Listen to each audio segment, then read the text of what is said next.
There was nothing unusual about that Tuesday morning when Thomas Harrington walked into his kitchen, except for the fact that it would be the day his family fell apart. The September sunlight streamed through the windows of their suburban Boston home, casting long rectangles of light across the granite countertops where his wife Rebecca stood preparing lunch boxes. "Did you sign Jamie's permission slip?" Rebecca asked without looking up, her hands methodically assembling turkey sandwiches for their children. Her auburn hair was pulled back in a practical ponytail, a few strands escaping around her temples. Thomas hesitated by the refrigerator, coffee mug in hand. "What permission slip?" Rebecca's shoulders tensed, the knife in her hand pausing mid-slice through an apple. "The one I told you about 3 times. For the Science Museum. It's due today." Her voice was measured, but Thomas recognized the undertone of irritation that had become increasingly familiar over their 15 years of marriage.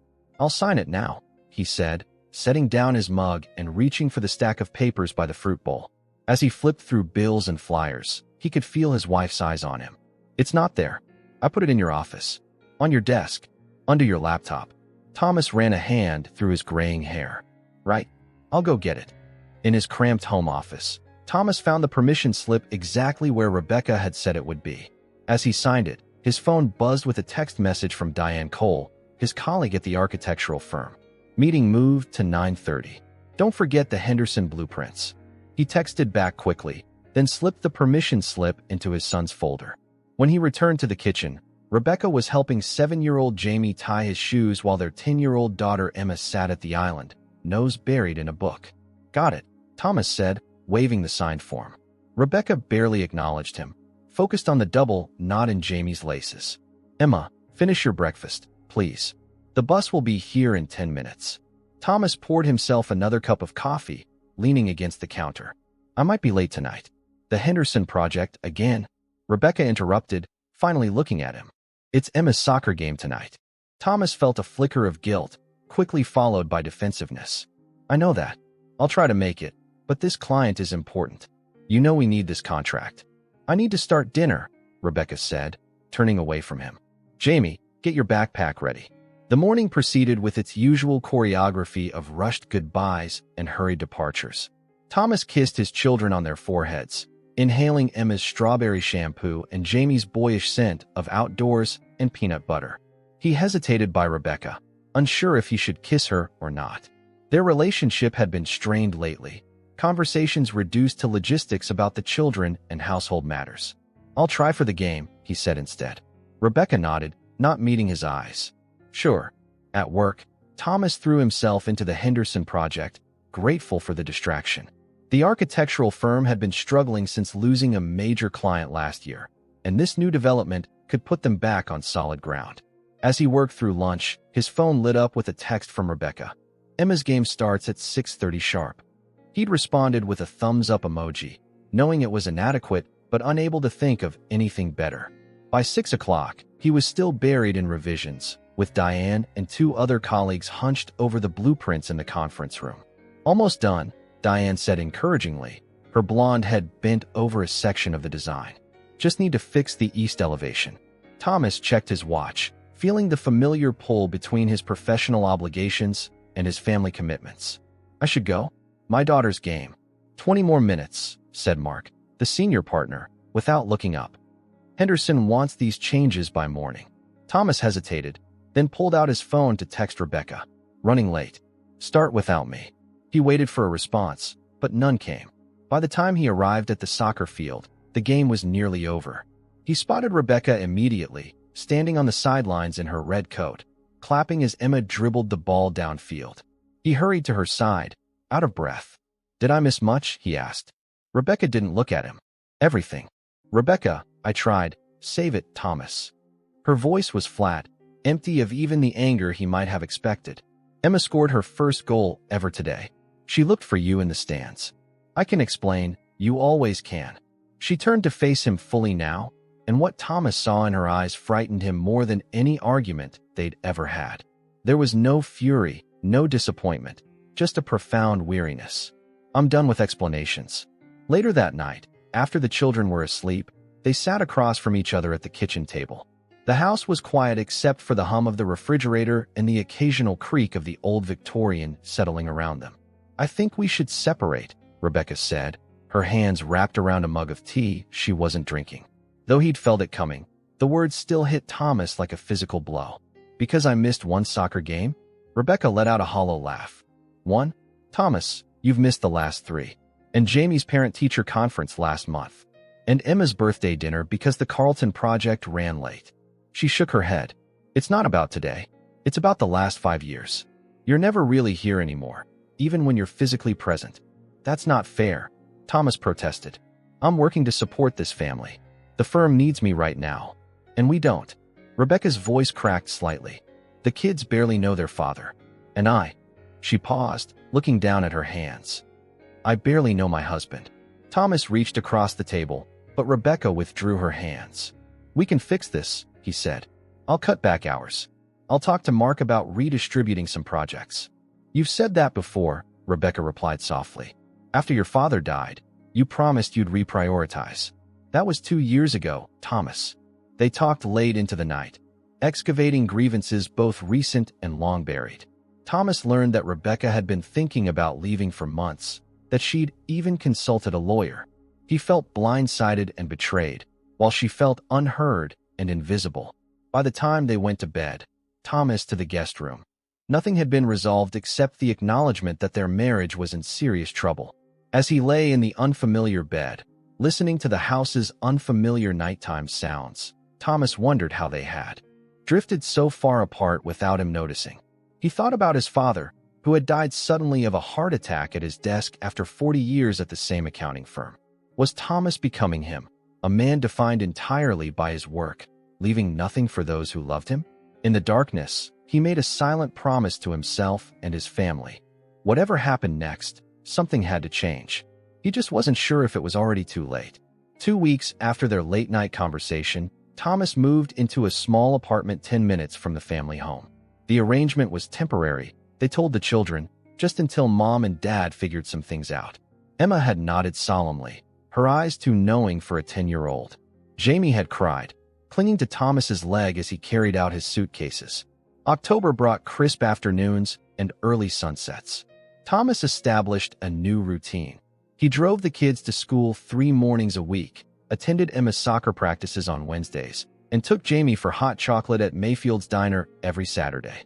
He stuck religiously to this schedule, leaving work early when necessary, ignoring Mark's disapproving glances.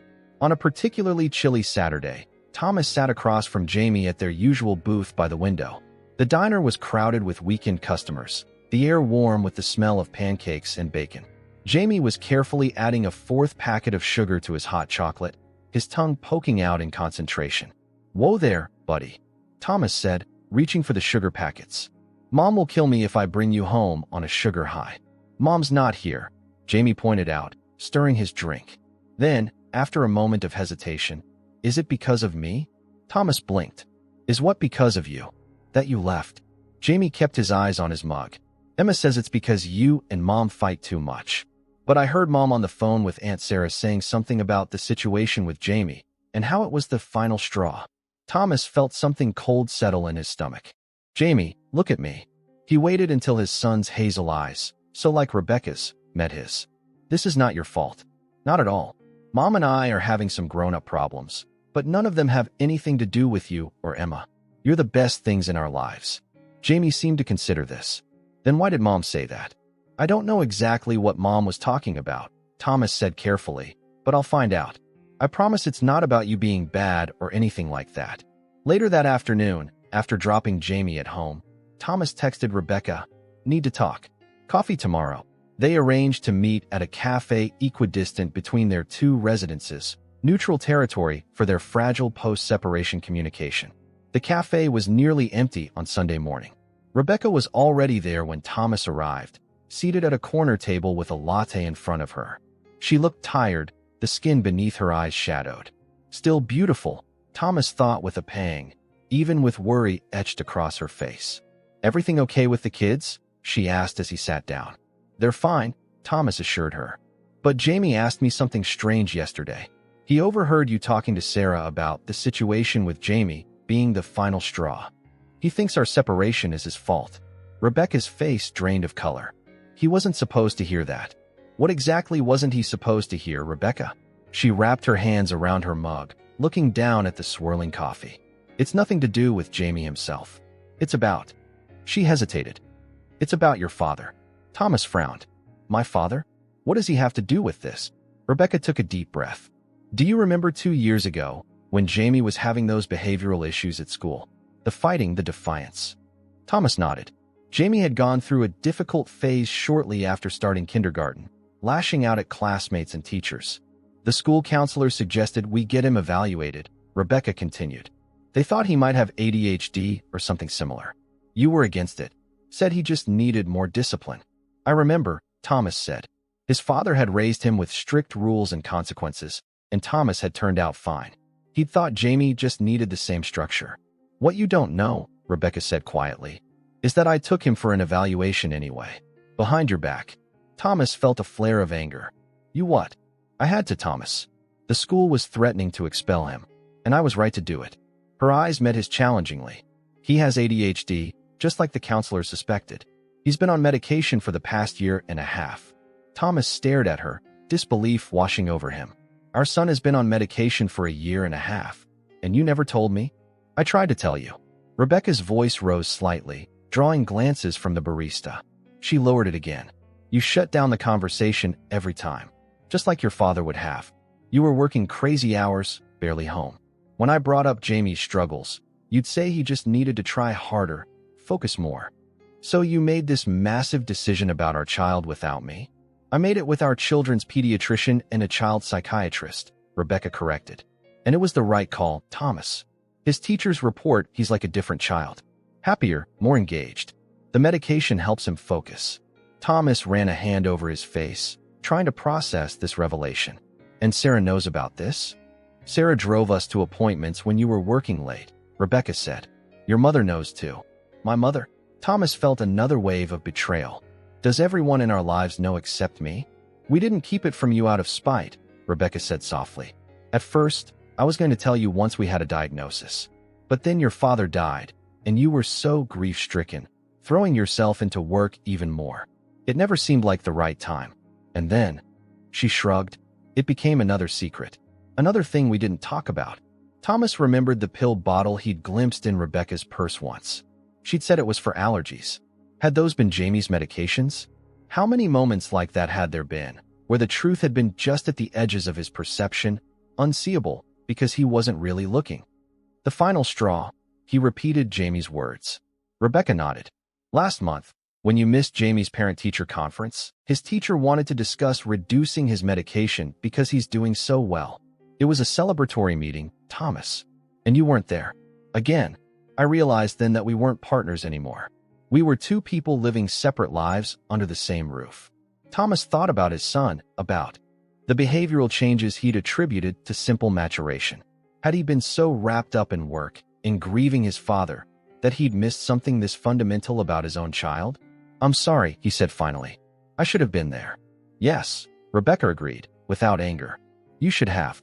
They sat in silence for a moment, the weight of years of miscommunication hanging between them. What do we do now? Thomas asked eventually.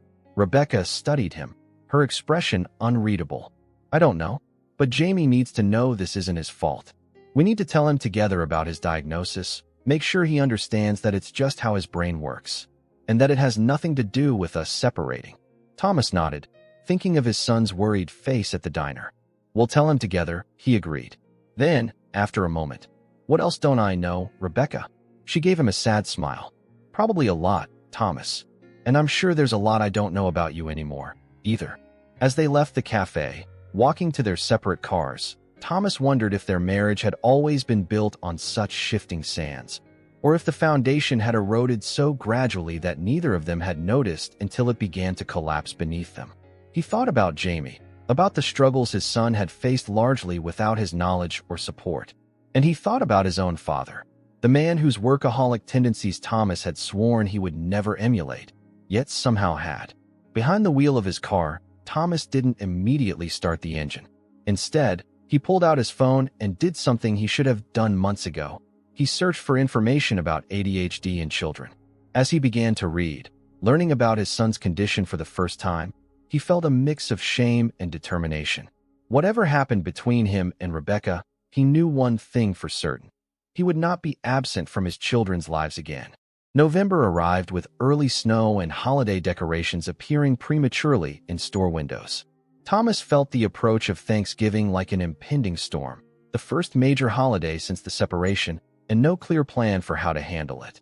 Emma had asked him twice already if they would all be together for the traditional meal at Grandma Harrington's house. Thomas had deflected, promising to figure it out soon.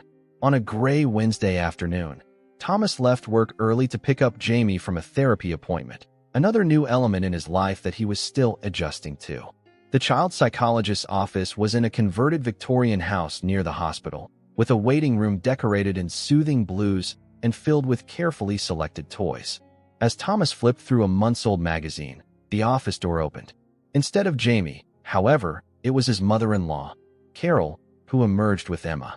They all froze, equally surprised by the unexpected encounter. Emma recovered first.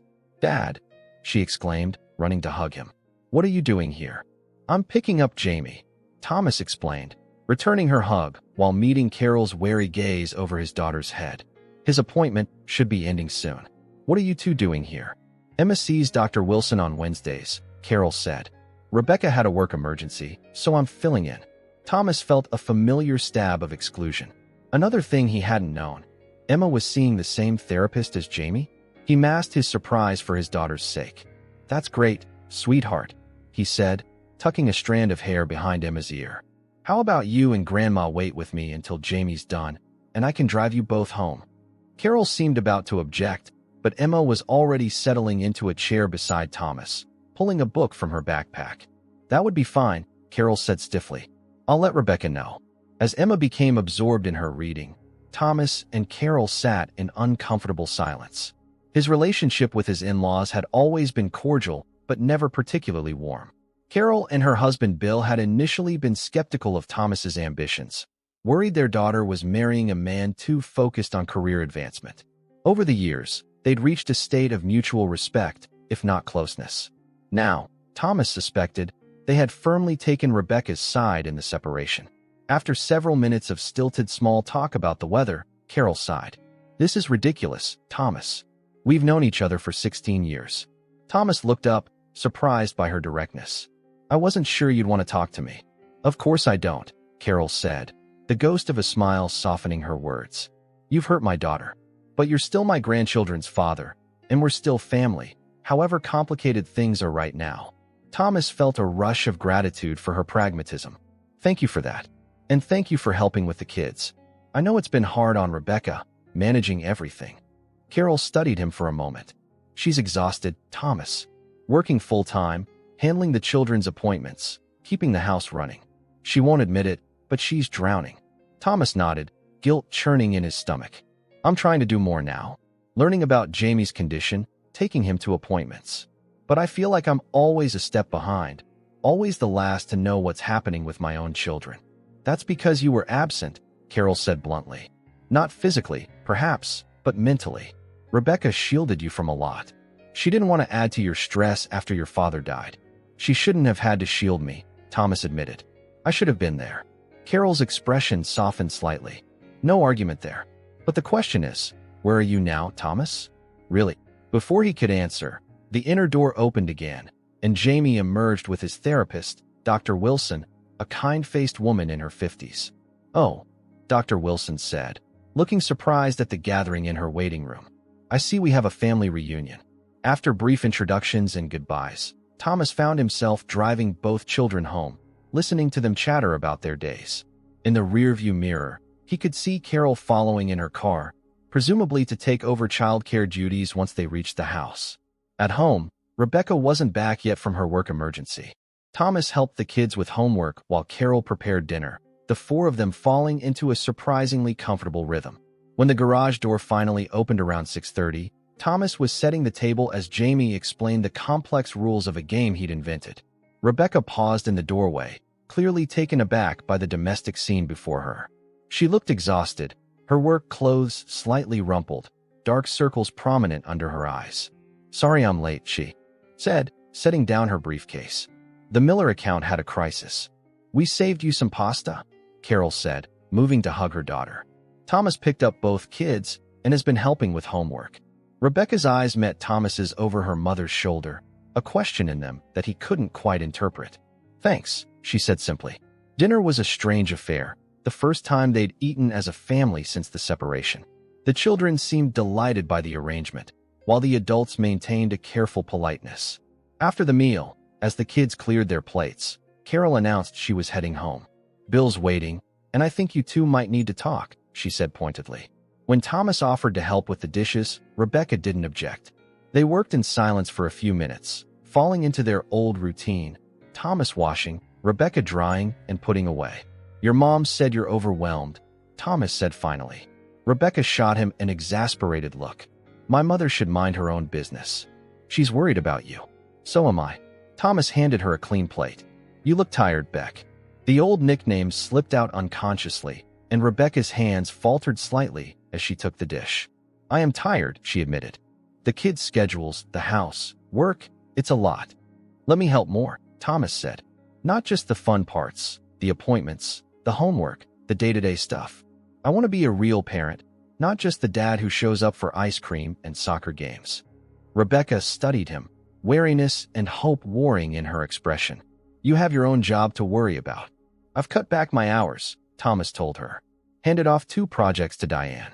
I told Mark I wouldn't be available after 6 or on weekends anymore." "Just like that." Skepticism tinged Rebecca's voice. "Not just like that," Thomas admitted. "It was a difficult conversation. Mark wasn't happy. But after learning about Jamie, after seeing how much I've missed," he shook his head. "The firm isn't worth losing my family over." Rebecca put down her dish towel, turning to face him fully. "Thomas, I appreciate that. Really. But let's be clear, helping more with the kids doesn't automatically fix our marriage." "I know," Thomas said quickly. "That's not why I'm offering. Whether we're together or apart, I need to be a better father. I need to know my children, really know them. Their challenges, their triumphs, their daily lives." Something in Rebecca's face softened. "I never meant to keep you in the dark about Jamie, or about Emma seeing Dr. Wilson. It just became easier to handle things myself than to try to coordinate with you when you were always working." "I understand," Thomas said, surprising himself with how much he meant it. "I don't blame you, Rebecca, but I want a chance to do better now." They finished the dishes in a more comfortable silence. As Thomas prepared to leave, Rebecca hesitated at the door. "Thanksgiving," she said abruptly. "Your mother called yesterday. She still wants us all to come." Thomas had been dreading this conversation. "What do you think?" "I think," Rebecca said slowly, "that it would be nice for the kids to have a normal holiday. But I don't want to give them false hope about us. We could be clear that we're still separated but choosing to celebrate together for their sake," Thomas suggested. Rebecca nodded, considering. "That might work. And honestly, the thought of cooking a whole Thanksgiving meal alone is not appealing right now." Thomas smiled. Mom would be devastated if she couldn't make her famous sweet potato casserole for everyone. A ghost of an answering smile crossed Rebecca's face. "The one with the marshmallows that Emma picks off?" "That's the one." For a moment, they shared the memory, Emma meticulously removing each tiny marshmallow and lining them up at the edge of her plate, a ritual she'd performed since she was 3. It was a small thing, insignificant really, but it was theirs, a shared history that no amount of separation could erase. "I'll tell your mother we'll be there," Rebecca said. "All of us." As Thomas drove back to his apartment that night, he felt something he hadn't experienced in months: hope. Not that their problems were solved, or that reconciliation was imminent. Their issues ran too deep for such a simple resolution. But for the first time since that Tuesday morning in September, he could imagine a future where they might find their way back to being a family, albeit a different kind than before. His phone buzzed with a text from Carol. "Don't mess this up, Thomas. She's still in love with you, even if she doesn't know it yet." Thomas smiled, surprised by this unexpected alliance with his mother-in-law. He didn't know if Carol was right about Rebecca's feelings. He didn't even know if staying together was the right choice for either of them. But he did know that something had shifted today. A door had opened, just slightly, that had seemed permanently closed. Thanksgiving morning arrived with a clarity that only New England autumns can deliver. Crisp air, impossibly blue skies, and golden sunlight that made even the most ordinary scenes look like something from a postcard. Thomas stood in his apartment, adjusting his sweater and checking his watch. He'd offered to pick up Rebecca and the kids for the drive to his mother's house in Sudbury, a gesture that had been accepted with cautious gratitude. The apartment felt particularly empty that morning. Thomas had decorated half-heartedly for the holiday, setting out a small ceramic turkey Emma had made in art class years ago and a leafy wreath Jamie had insisted he needed. The emptiness echoed around him, a constant reminder of what he'd lost, or at least what he'd put at risk. When he pulled into the driveway of what was still technically his home, Rebecca was already outside, helping Jamie zip his coat while Emma waited on the porch steps, engrossed in her phone. The domesticity of the scene sent a pang through Thomas's chest. "Hey team," he called, climbing out of the car. "Ready for Grandma's famous stuffing?" Jamie ran to him for a hug, while Emma looked up with a small smile. "Mom made apple pie to bring," she informed him. "The one with the crumble topping." "My favorite," Thomas said, meeting Rebecca's eyes over their daughter's head. She was wearing the burgundy sweater he'd given her last Christmas, her hair loose around her shoulders. He helped load the pie and a bag of dinner rolls into the trunk. Then they all piled into the car, the children automatically taking their usual seats. As they drove through town, Thomas felt an odd sense of normalcy, as if the separation had been merely a bad dream. Rebecca even laughed at one of his jokes about the gaudy Thanksgiving display outside the Wilson family's house, a tradition of increasingly absurd inflatable turkeys that had become a neighborhood spectacle. "Last year's was bigger," Jamie observed, pressing his nose against the window. "But this one has a pilgrim hat," Emma pointed out. "And is that a motorcycle the turkey is riding?"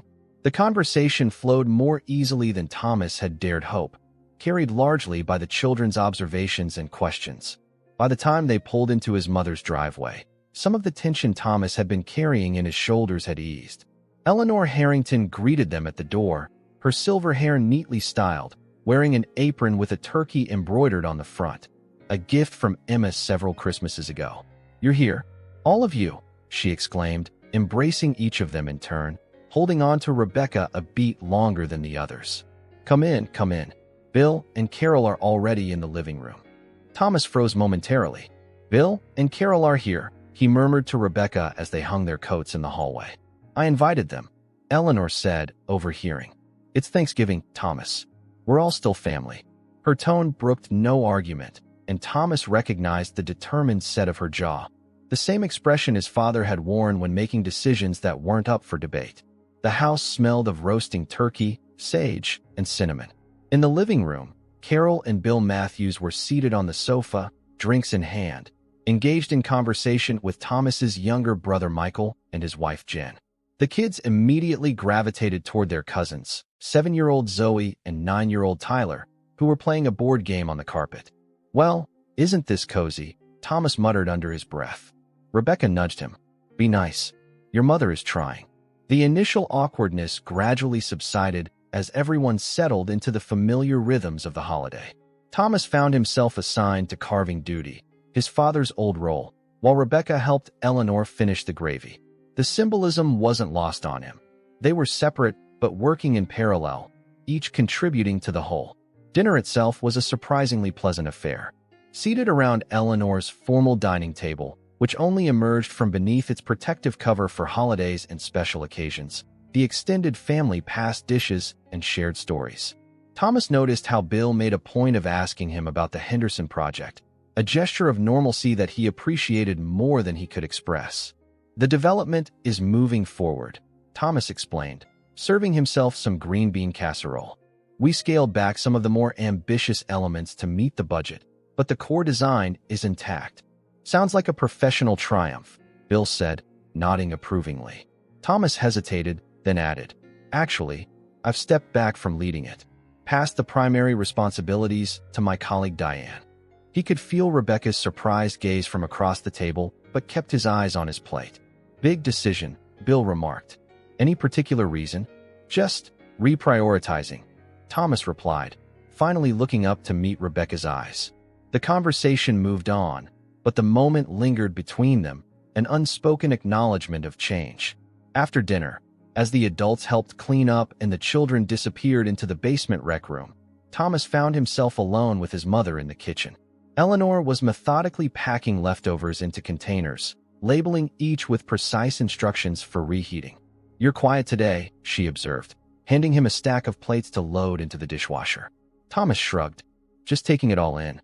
"It's strange being here like this, together but not together." Eleanor stopped what she was doing, fixing him with a penetrating look. "Your father and I went through a rough patch too, you know. Right after Michael was born." This was news to Thomas. "You did? You never told me." "Why would we?" Eleanor asked practically. "It was our business, and we worked through it. But yes, there was a time when I thought very seriously about leaving him." Thomas set down the plates he was holding. "What happened?" "Life happened," Eleanor said simply. "Your father was working himself to death at the firm, just like his father before him. I was exhausted with a new baby and a 4-year-old.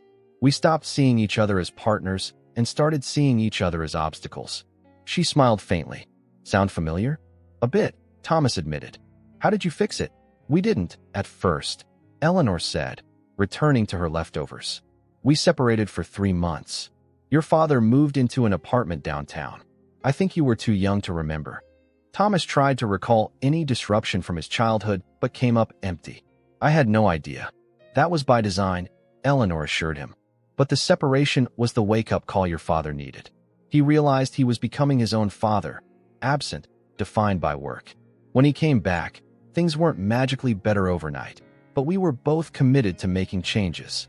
Thomas thought about his own father, a man he had both admired and resented. Dad never cut back his hours, though. He worked until the day he died. "The hours weren't the real problem," Eleanor said gently. "It was the presence, Thomas. When your father came home, he was truly home. Present for dinner conversations, engaged with you boys, partnered with me. That's what changed."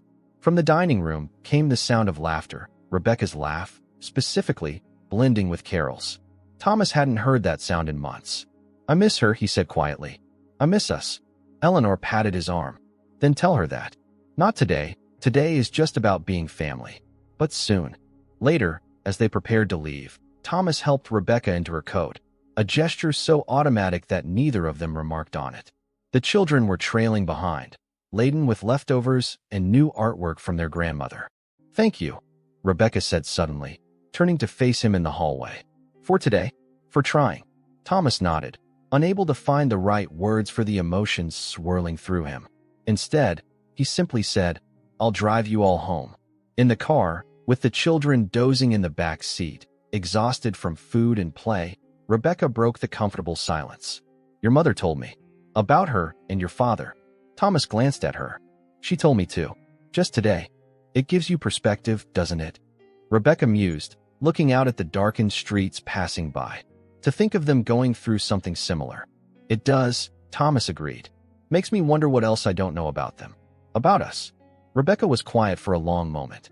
Then, very softly, she said, "Maybe we both have more to learn." As they pulled into the driveway of the family home, Thomas felt a curious sensation, not the sharp pain of separation he'd grown accustomed to, but something gentler. A tenderness for this woman beside him, for the sleeping children in the back seat, for the complicated, imperfect family they had built together. "Christmas is coming up," he said as he helped unload the sleepy children. "We should probably talk about how to handle it." "For the kids." Rebecca nodded, keys in hand, standing on the threshold of their home. "Come by for coffee next weekend?" "Saturday morning." "I'd like that," Thomas said. He watched from the driveway as they disappeared inside, the door closing behind them. It wasn't his home anymore. Not yet, maybe not ever again. But as he drove back to his empty apartment, Thomas felt something he hadn't expected from this complicated Thanksgiving: gratitude. The coffee shop was crowded with holiday shoppers seeking respite from the December cold. Thomas arrived early, securing a corner table and ordering Rebecca's usual, a vanilla latte with an extra shot. He watched the door, feeling an unexpected nervousness. This wasn't a date, he reminded himself. Just two co-parents discussing Christmas arrangements. When Rebecca arrived, cheeks flushed from the cold, Thomas was struck once again by how familiar and yet somehow new she seemed. 3 months of separation had subtly changed her, or perhaps had changed the way he saw her. "Sorry I'm late," she said, unwinding a festive red scarf from her neck. "The line at Bergman's Toys was insane." Christmas shopping? Thomas asked, sliding her coffee across the table. Rebecca nodded, settling into the chair opposite him. Emma wants those collectible horse figurines, the ones with the ridiculous names. Missed dancers, Thomas supplied, remembering Emma's detailed Christmas list. Did they have them? Last two on the shelf, Rebecca confirmed with a triumphant smile. The woman behind me looked ready to commit murder when I grabbed them. Thomas laughed. Christmas spirit at its finest. For a moment, they sat in comfortable silence, sipping their coffees and watching the flurry of activity outside the window. A light snow had begun to fall, dusting the sidewalks and collecting on the shoulders of hurried pedestrians. So, Rebecca said finally, Christmas. Thomas nodded. Christmas. The kids are expecting Santa at home, Rebecca began cautiously. They're worried he won't know where to find them if they're at your apartment. The implication was clear. Christmas morning should be at the family home. Thomas had already reached the same conclusion himself. I'd like to be there, he said. For Christmas Eve and morning, if that's okay. I could sleep on the sofa. Rebecca considered this. That would probably be easiest for the kids. And what about you? Thomas asked before he could overthink it. Would it be okay for you? Rebecca looked down at her coffee, a small crease appearing between her eyebrows. I think so. It's been less difficult lately. Seeing you talking, working together with the kids. I felt that too, Thomas admitted. They spent the next hour planning the holiday logistics, which traditions to maintain, what gifts they'd already purchased, who would handle the Christmas dinner. Thomas found himself relaxing into the conversation, enjoying Rebecca's company in a way he hadn't in years. They were collaborating rather than colliding, finding common ground instead of fault. Emma's winter concert is next week, Rebecca mentioned as they were preparing to leave. Wednesday evening at 7. I've got it on my calendar, Thomas assured her. Front row seats. Actually, Rebecca said, hesitating slightly.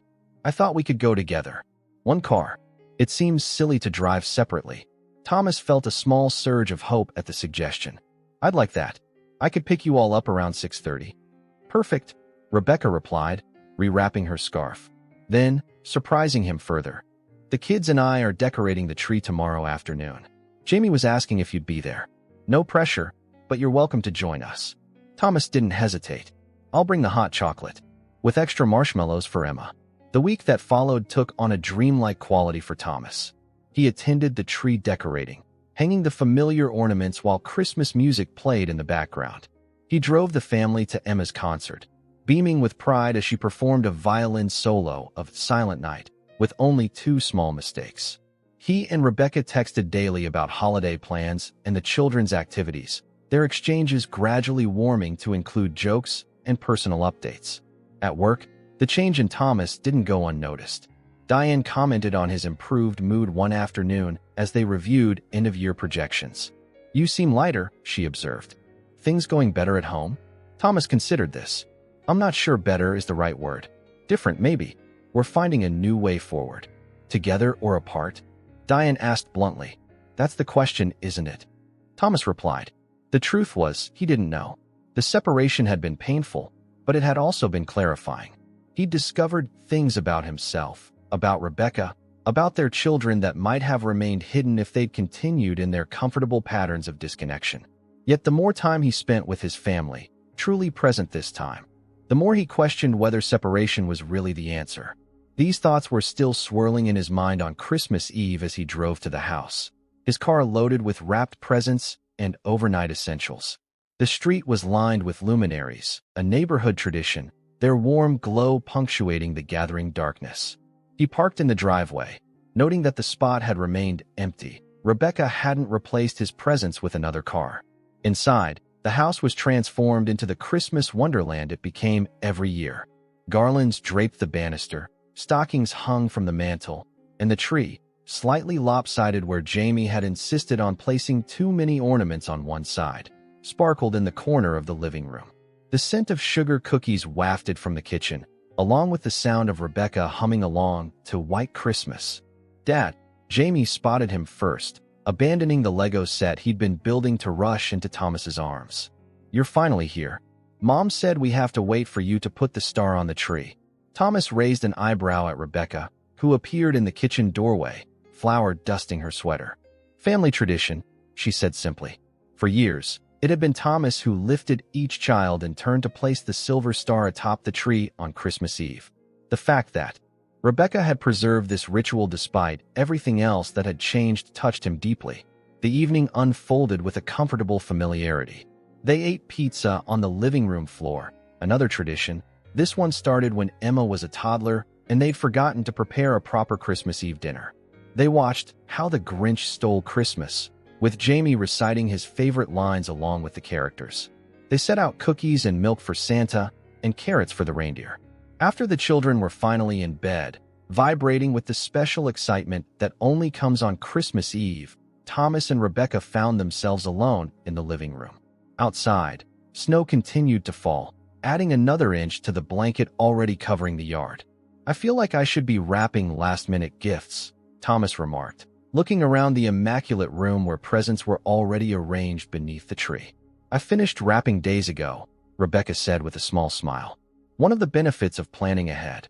Thomas recognized the gentle dig at his habitual procrastination. In years past, he'd often been up until the early hours of Christmas morning, frantically wrapping gifts he'd purchased at the last minute. "I've been learning from you," he told her. All the kids' presents were wrapped by Tuesday. Rebecca looked impressed. Progress indeed. They settled onto opposite ends of the sofa, each holding a glass of the eggnog Thomas had brought, spiked lightly with the bourbon Rebecca preferred. "Do you remember our first Christmas together?" Thomas asked suddenly. In that tiny apartment by the university, Rebecca's expression softened. "The one with the broken heater? How could I forget? We wrapped ourselves in every blanket we owned and huddled by that pathetic little space heater. We had that scraggly tree," Thomas recalled, smiling at the memory.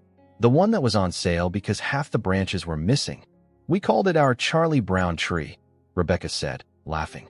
"And we decorated it with paper ornaments because we couldn't afford real ones. But it was perfect," Thomas said softly. "Wasn't it?" Rebecca met his eyes across the sofa. "It was. We were poor and cold and the apartment was terrible, but we were happy." "What happened to us, Beck?" The question slipped out before Thomas could reconsider it. Rebecca was quiet for a long moment, swirling the eggnog in her glass. "Life happened," she said finally, echoing Eleanor's words. "Careers, children, responsibilities. We got caught up in the doing and forgot about the being." "I forgot," Thomas corrected her. "You tried to remind me." "Maybe," Rebecca conceded. "But I stopped trying after a while. It was easier to just handle everything myself than to keep being disappointed when you weren't there." The honesty stung, but Thomas knew he deserved it. "I'm sorry for that. For not seeing what was happening until it was almost too late." "Is it too late?" Rebecca asked, her voice barely above a whisper. Thomas looked at her, really looked at her, taking in the familiar curves of her face, the hint of gray at her temples that she'd stopped coloring, the laugh lines around her eyes that he'd always loved. "I hope not," he said. "Because I still love you, Rebecca. I never stopped." Rebecca's eyes glistened in the soft light from the Christmas tree. "I never stopped either," she admitted. "But love was never our problem, Thomas. It was presence, connection, partnership." "I know," Thomas acknowledged. "And I can't promise I'll never mess up again. But I can promise that I'm awake now. I see what matters. I see you." Rebecca set down her glass and moved closer to him on the sofa. "I'm not ready to come back to where we were," she said carefully. "I can't just pretend the past year didn't happen." "I wouldn't want you to," Thomas assured her. "I don't want to go backward. I want to build something new, something better." They talked late into the night, long after the fire had died down to embers.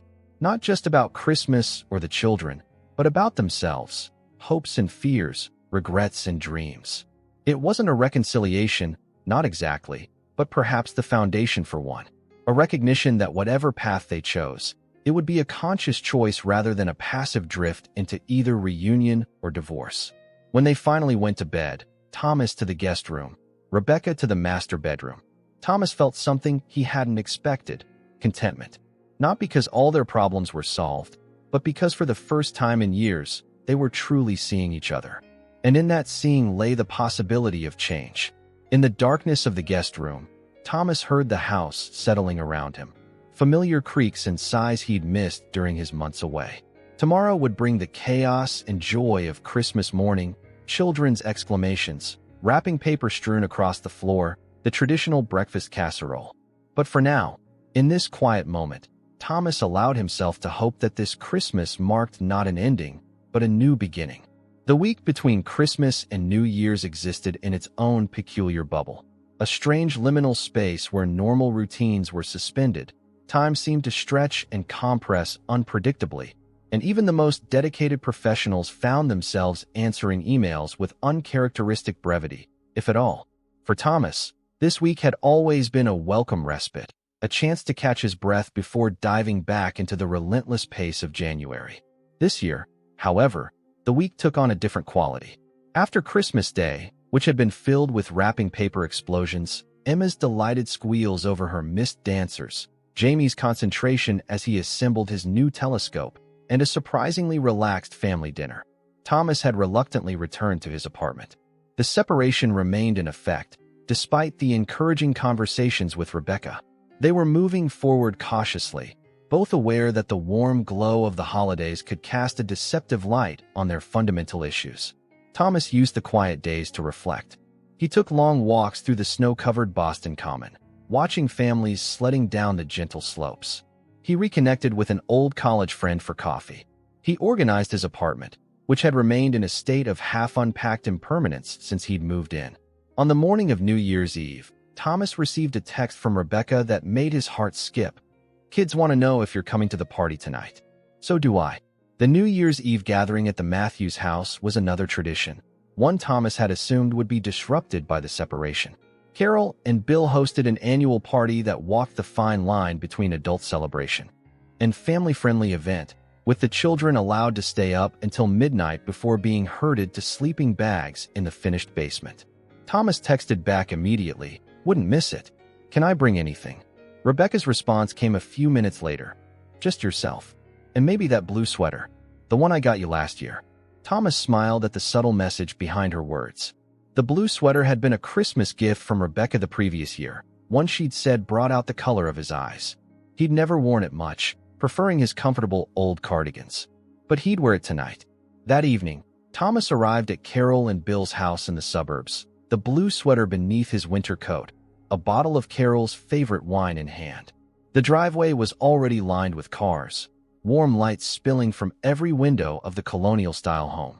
Thomas hesitated for a moment before ringing the doorbell, suddenly nervous in a way he hadn't expected. Bill opened the door, a plastic tiara with 2025 emblazoned across it sitting at an angle on his balding head. "Thomas, there you are. Come in, come in. It's freezing out there." Inside, the house hummed with conversation and laughter. A mix of family friends, neighbors, and relatives filled the living room and spilled into the kitchen. Thomas spotted Rebecca immediately, standing by the fireplace in a simple black dress he hadn't seen before, her hair swept up in a way that exposed the graceful line of her neck. She was deep in conversation with Jen, Michael's wife, but her eyes found his across the room almost instantly, as if some invisible connection still existed between them despite everything. "Uncle Thomas." Zoe spotted him next, rushing over for a hug, followed closely by Emma. "Come see what we made. We're building a time capsule to open next year." Thomas allowed himself to be pulled into the dining room, where the children had set up an elaborate craft station. Jamie was solemnly writing a letter to his future self, while Tyler folded origami shapes to include in the metal container that would serve as their capsule. "Mom said we can bury it in the backyard at midnight," Emma explained, showing Thomas her contribution. A carefully drawn family portrait that included all of them, standing together outside their house. Thomas noticed that she'd drawn him inside the house, not separate from it. "That's beautiful, sweetheart," he said, his throat suddenly tight. He spent the next hour moving between the children's activities and adult conversations, conscious of Rebecca's presence across the room. They orbited each other, exchanging smiles and brief comments, but never quite settling into extended conversation. There was a charge in the air between them, not tension exactly, but anticipation. As midnight approached, Bill gathered everyone in the living room, distributing plastic champagne flutes to the adults and sparkling cider to the children. Through the large windows, they could see neighbors setting up amateur fireworks displays in backyards up and down the street. "Before we count down," Bill announced, "a New Year's tradition, resolutions. Who wants to go first?" Various guests called out their goals for the coming year. exercise more, stress less, travel to long-postponed destinations. Thomas stood at the edge of the group, sipping his champagne, watching Rebecca laugh at someone's joke about resolving to finally clean out the garage after 10 years of promises. "Thomas," Carol prompted, "any resolutions for the new year?" All eyes turned to him, including Rebecca's. Thomas felt the weight of expectation, the unspoken awareness among those closest to them that this wasn't just about arbitrary New Year's promises, but about the direction of his life, of their lives. "I have a few," he said carefully. "Professional ones, personal ones. But the main one is simple. I want to be present. Really present, not just physically in the room." His eyes found Rebecca's across the circle of friends and family. "I want to see what's in front of me, to listen when people tell me what they need, to show up for the people I love in ways that matter." A hush fell over the room, the weight of his words settling around them. Rebecca held his gaze, her expression unreadable. "Well," Bill said after a moment, breaking the tension, "that's a good one. Might steal it myself." He glanced at his watch. 2 minutes to midnight, everyone. Get ready. As the group reorganized for the countdown, Thomas felt a touch on his arm. Rebecca had moved to stand beside him, her shoulder lightly brushing his. "Did you mean that?" she asked quietly. "About being present?" Thomas nodded. Every word. "It won't be easy," Rebecca warned. "Old habits." "I know," Thomas acknowledged. "That's why I said it out loud, in front of everyone. I need the accountability." Rebecca considered this, then asked the question that had been hanging between them since Christmas. "Where do you see us going, Thomas?" "Really?" Before he could answer, the countdown began around them. 10, 9, 8. Thomas leaned closer to Rebecca, speaking near her ear so she could hear him over the increasingly enthusiastic counting. "I see us finding our way back to each other. Not to who we were, but to who we could be. I see us learning from the separation rather than trying to forget it happened. 7, 6, 5. I'm not the same person I was," Rebecca told him, her eyes serious despite the festivity surrounding them. "I won't go back to handling everything while you focus on work. I can't." 4, 3. "I don't want you to," Thomas assured her. "I want a partnership. A real one." 2, 1. "Happy New Year." The room erupted in cheers. Couples kissed, friends hugged, the children blew noisemakers. Outside, fireworks exploded in colorful bursts against the night sky. In the midst of the celebration, Thomas and Rebecca stood looking at each other, a question hanging between them. Then, with a decisiveness that took Thomas by surprise, Rebecca leaned forward and kissed him. Not the perfunctory peck that might be expected at midnight on New Year's Eve, but a real kiss, soft and questioning at first, then deepening as he responded. When they separated, the celebration continued around them, but Thomas was aware only of Rebecca, of the slight flush in her cheeks, of her hands still resting lightly on his arms. "I'm still not ready to jump back in completely," she said quietly. "We have work to do, separately and together." "I know," Thomas agreed. "But maybe I could come over for dinner next week," Rebecca suggested. "Just us. No kids, no holiday pressure. Just two people talking about what happens next." Thomas felt a surge of hope. "I'd like that. Though I should warn you, my cooking skills are still limited to pasta and takeout." Rebecca laughed, a genuine laugh that lit up her eyes. "Some things never change." Then, more softly, "And some things do." Later, after the time capsule had been ceremonially buried in the backyard and the children had been settled into their sleeping bags in the basement, Thomas and Rebecca stood together on the front porch. The night was clear and cold, stars visible despite the ambient light of the suburb. "I should get back to the apartment," Thomas said reluctantly. "Early meeting tomorrow." Rebecca nodded. "We'll talk this week about dinner?" "Definitely." As Thomas turned to go, Rebecca caught his hand. "Thomas, I'm glad you wore the sweater." He smiled.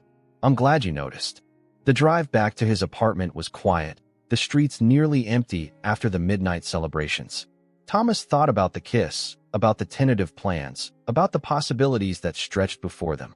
He knew there would be difficult conversations ahead, old patterns to break, new boundaries to establish. The separation had been necessary, painful but clarifying. Whatever came next wouldn't be simple reconciliation, but something more complicated and ultimately more honest. As he unlocked the door to his apartment, Thomas's phone buzzed with a text from Rebecca. "Happy New Year. I'm looking forward to dinner." and whatever comes after. Thomas stood in the doorway, reading and rereading the message. The apartment was quiet and dark, but for the first time since moving in, it didn't feel empty. It felt like a way station, a necessary pause in a longer journey. He texted back, "Me too," to new beginnings. Then he went inside, closing the door on the old year and all its painful lessons, ready to face whatever the new one might bring. Not with easy answers or perfect solutions, but with open eyes and a full heart, present, finally, for the life he'd almost lost.